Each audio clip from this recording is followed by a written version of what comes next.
અમે આમાં વાવ્યા હતા તલ. હવે પછી અમે કપાસનું વાવેતર કરીશું.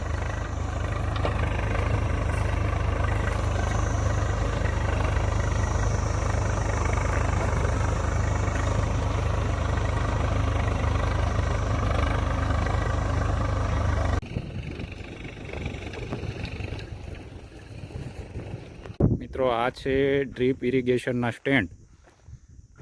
કપાસનું કામકાજ પૂરું થઈ જાય અને ખેતી જ્યારે ફ્રી કરવાનો સમય આવે ત્યારે આમાં લપેટી લેવાની હોય છે.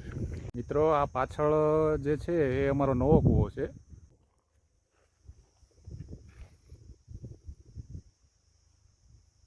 આ અમારો કૂવો છે નવો, ગયા વર્ષે જ અમે બંધાવ્યો હતો.